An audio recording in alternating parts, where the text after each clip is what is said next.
See, what did you learn, man? How to steer a canoe, how not to flip over, and how I should be thankful for toilets, toilet paper, deodorant, things like that.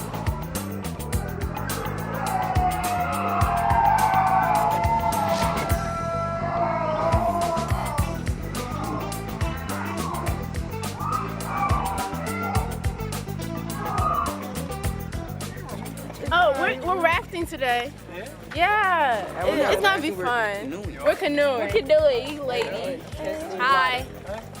They're very excited, you know. It's just like myself, as most of them, it's very first time experience, really even being out in the woods and doing any camping and anything like that. So even the overnight base camp was good, cool for them, you know, getting to stay with somebody other than their parents and their brothers and sisters and siblings. Yes, first time out. I'm glad to be here, and I want to thank Mr. Ben and Mr. Buzz for helping us come out here. And then, you know, the preparation that it takes to get them ready. As GPS unit number 4. Lunches are down here in alphabetical order. All right, we're trying to make sure we've got all the OWLS lunches because we don't want them to be hungry today. I need everybody to sign in with me before you get on the river. Are we ready? Yeah, I wasn't ready. Always ready. Of course, yeah. You're not ready. There's the river. You see it? Can you handle it? We're going to conquer this river. Where you guys going? I don't know.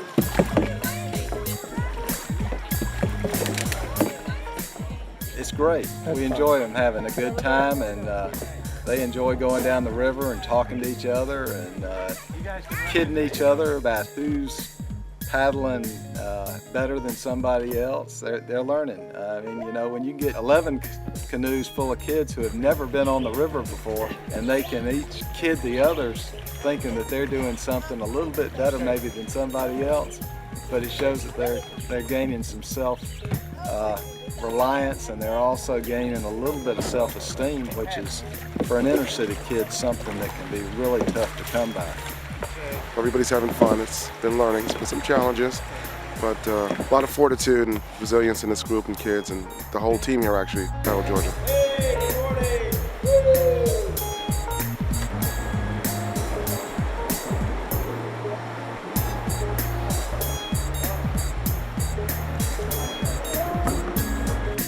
They're all downstream. Paddling's easy now. And don't forget to let go.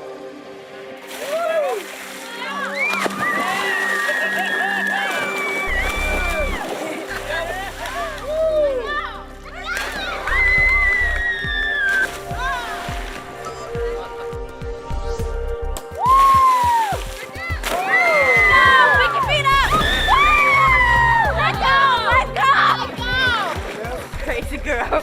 They've never been in the water. They've never been in the woods. It was a frightening experience. And so they overcame fear. That's the most important thing. They got rid of fear. And it was to be able to get out their comfort zone, and now they are very comfortable in this water. And so am I. And if any of y'all have not participated in a contra dance before, you don't have to know how to dance. You just have to have a lively spirit.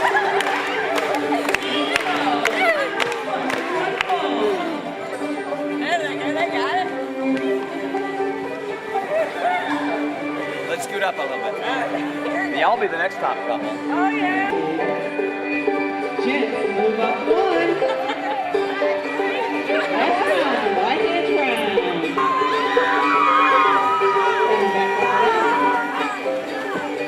I'm having bunches of fun. Oodles of fun. I'm walking through a forest right now.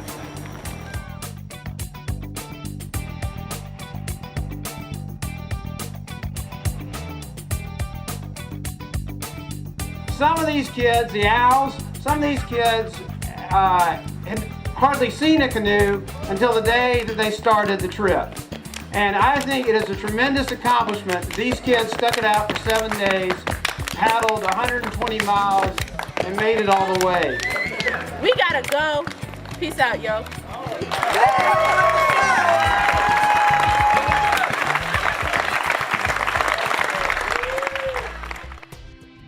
I think there are all kinds of marvelous opportunities for learning when you're out on the water.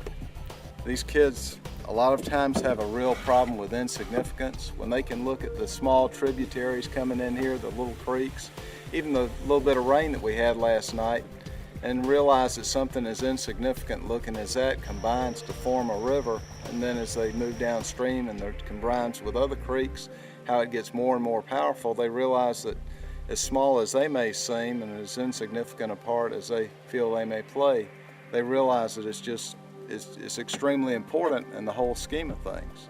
If every member of a team decided that their part was too insignificant, they didn't need to do it, then they could basically destroy the goals of the team or their ability to achieve a goal, because they're needed to make the whole team work together. And we can look at springs. We can see how a lot of times the resources that we can use are completely hidden from sight underground, just like those underground streams are, and they come to the surface. A lot of times that's the same way that we can look at the way the power of the Lord is around us and in us. He's hidden from sight a lot of times, but then when we really need Him, we can turn to Him and He'll be right there. The stream banks do the same thing.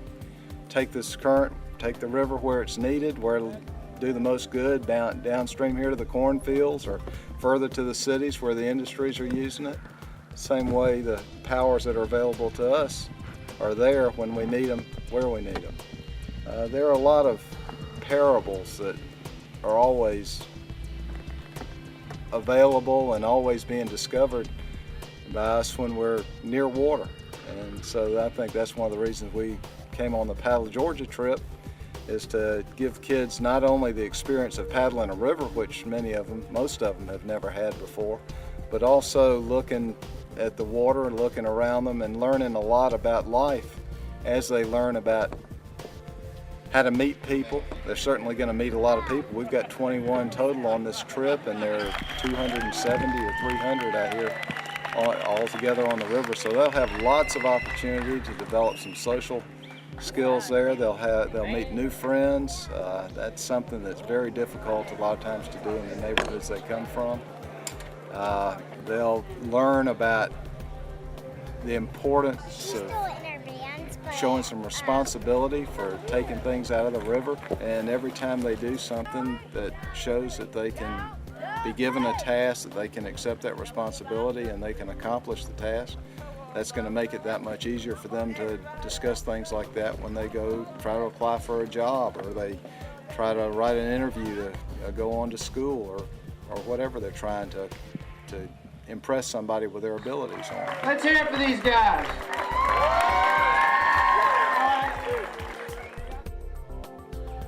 What we do is we provide services to ministries to inner city kids, those that are growing up in the city, that are at risk, that are really the most impoverished in the poorest neighborhoods in town. We take them out of the city. Basically, we take them out of the city and out into the wilderness, whether that up in the mountains or out on the rivers. They learn a lot of life skills just simply by observing what goes on around them, hence the wisdom component of the school. We kind of follow what Solomon said, where he gained most of his wisdom was from observing what was going on around them. And we teach them to come into the wilderness and look around them and observe and just see what they can learn from looking at the water, or from looking at the way the trees are growing, or from the way animals interact with each other, or just everything that the Lord's created around us. It teaches us about Him and about His plan for us and about His plan for each other. A lot of different kids from a lot of various backgrounds, education levels, and also, from probably third grade to a sophomore, junior. So kind of just helping them get in the right direction, teaching them a few things, some about the outdoor, a lot of things about themselves, a lot of things about education. Wonderful to see how God's at work. To take some city kids and put them into an environment like this here is just amazing. This is my first trip. And how are you feeling about it? I'm feeling great.